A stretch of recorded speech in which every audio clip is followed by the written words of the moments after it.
সমাজখন এতিয়াও সদায় মানে নম্বৰ কেন্দ্ৰিক শিক্ষা ব্যৱস্থাৰ মাজেৰে গৈ আছোঁ। এই নম্বৰ কেন্দ্ৰিক আৰু প্ৰতিষ্ঠানগত শিক্ষা ব্যৱস্থাৰ বাহিৰেও অসমৰ এনে বহু ব্যক্তি আছে যাৰ অক্লান্ত পৰিশ্ৰমে আৰু সাধনাই অসমখনক আচলতে প্ৰগতি আৰু উন্নয়নৰ দিশত অসমখনকে নহয় সমগ্ৰ সমাজখনক আগুৱাই লৈ যাবলৈ চেষ্টা কৰিছে। আচলতে তেনেকুৱা এজন ব্যক্তি আমি যাদৱ পায়েঙৰ কথা সকলোৱে জানো, তেখেতক চিনি পালে সকলোৱে। কিন্তু তেনেকুৱা ব্যক্তি আৰু বহু আছে অসমখনত। তাৰে ভিতৰত কান্ত দত্ত অন্যতম এজন, যিজন ব্যক্তিৰ এসময়ৰ অক্লান্ত পৰিশ্ৰমৰ চেষ্টাই কেৱল অসমৰ গোটেইকেইটা উদ্যোগকে বিভিন্ন বিপদৰ পৰা ৰক্ষা কৰাৰ ক্ষেত্ৰত নহয়, অসমৰ বহু যুৱ প্ৰজন্মক তেখেতে ব্যক্তিগত প্ৰচেষ্টাৰে প্ৰতিষ্ঠিত কৰিছিল আৰু প্ৰতিষ্ঠিত কৰি তেখেতলোকক অৰ্থনৈতিকভাৱে স্বাৱলম্বী কৰি তুলিছিল।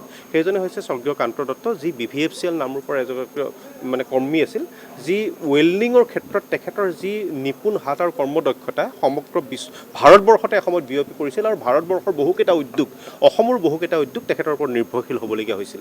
তেখেত 2015 চনত পৰলোক প্ৰাপ্তি হয়। তাৰপিছত আমি পৰিয়ালে চিন্তা কৰিলোঁ যে স্বৰ্গীয় কান্ত দত্তৰ এই যি দক্ষতা আৰু তেখেতৰ সমাজখনৰ প্ৰতি যি এক অৱদান আছিল, সেই অৱদানক ছাত্ৰ ছাত্ৰীসকলক অনুপ্ৰেৰণা কৰাটো অত্যন্ত বেছি জৰুৰী।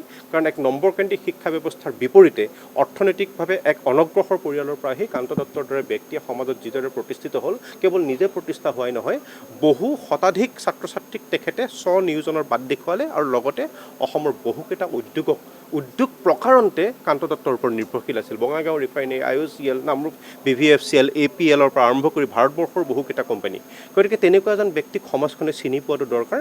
গতিকে আমি অৰ্থনৈতিকভাৱে অনগ্ৰসৰ পটভূমিৰ পৰা অহা এগৰাকী মেধাৱী ছাত্ৰীক বা এগৰাকী ছাত্ৰক আমি 2024 বৰ্ষৰ পৰা এই বঁটাটো প্ৰদান কৰি আহিছোঁ। এই বঁটাৰ মূল উদ্দেশ্য হৈছে যে অৰ্থনৈতিক দৰিদ্ৰতাৰ সীমা নেওচি, প্ৰত্যাহ্বান নেওচি ছাত্ৰ ছাত্ৰীসকলে সমাজখনৰ উন্নয়নৰ বাটত আগবঢ়াই আহিবলৈ যি সুবিধা পাব, সেই সুবিধাৰে ছাত্ৰ ছাত্ৰীসকলক অনুপ্ৰাণিত কৰিব লাগিব। আৰু এইবাৰ আমি নামৰূপ মহাবিদ্যালয়ৰ পৰা পৰিস্মিতা ৰাজখোৱাক এই বঁটা প্ৰদান কৰিছোঁ আৰু পৰিয়ালৰ ফালৰ পৰা নামৰূপ মহাবিদ্যালয়ক অত্যন্ত বেছি ধন্যবাদ জ্ঞাপন কৰিছোঁ। তেখেতলোকে আমাক এই বঁটাটো প্ৰদান কৰিবলৈ সহায় সহযোগিতা আৰু অনুমতি প্ৰদান কৰি আমাৰ পৰিয়ালক কৃতাৰ্থ কৰিলে।